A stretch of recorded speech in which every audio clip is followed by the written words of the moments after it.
Present ఇప్పుడున్న రోజుల్లో vitamin D డెఫిషియన్సీతో చాలామంది ఇబ్బంది పడుతున్నారు. విటమిన్ డి కోసం సోర్సెస్ సన్‌రైజ్ అనేది ఒకటి మెయిన్ అండి. మనకు ఫుడ్ కాకుండా. అది ఎర్లీ మార్నింగ్ మనం ఎండ తగిలే టైంలో ఉన్నప్పుడు అప్పుడు ఉన్న సూర్యకిరణాల ద్వారా విటమిన్ డి అనేది తయారవ్వడం చాలా తక్కువ.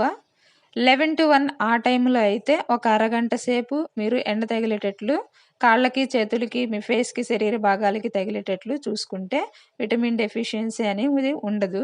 చాలామంది అంటున్నారు మేము ఎండలోనే ఉంటున్నాం కానీ డెఫిషియన్సీ అనేది మాకు ఉంటుందండి అని.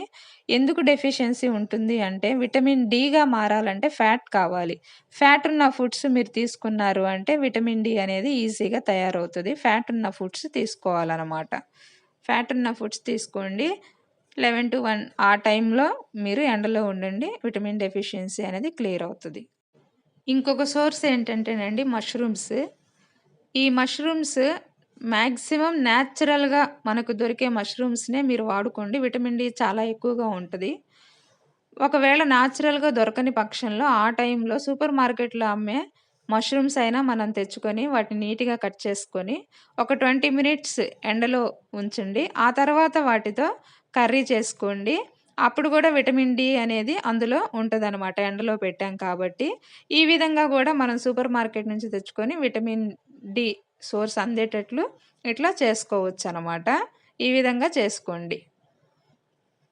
ఇంకొక సోర్స్ వచ్చేసరికి గుడ్డు యొక్క పచ్చసొనండి.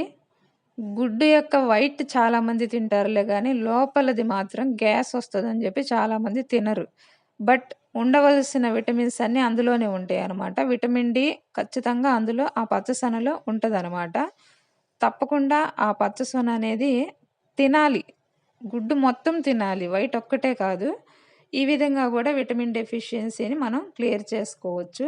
యెల్లో తిని. ఇంకొక సోర్స్ వచ్చేసరికి పాలు. ఆ పాలల్లో గూడా విటమిన్ డి అనేది మనం డైలీ రెగ్యులర్‌గా వాడే పాలల్లో విటమిన్ డి అనేది ఉంటది.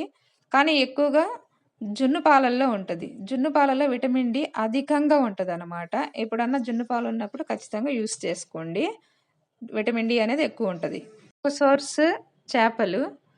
చేపల్లో గూడా విటమిన్ డి ఉంటది. ఎక్కువగా సాల్మన్ ఫిష్‌లో విటమిన్ డి అనేది ఎక్కువుంటదనమాట. చేపల్లో గూడా విటమిన్ డి అనేది ఉంటది.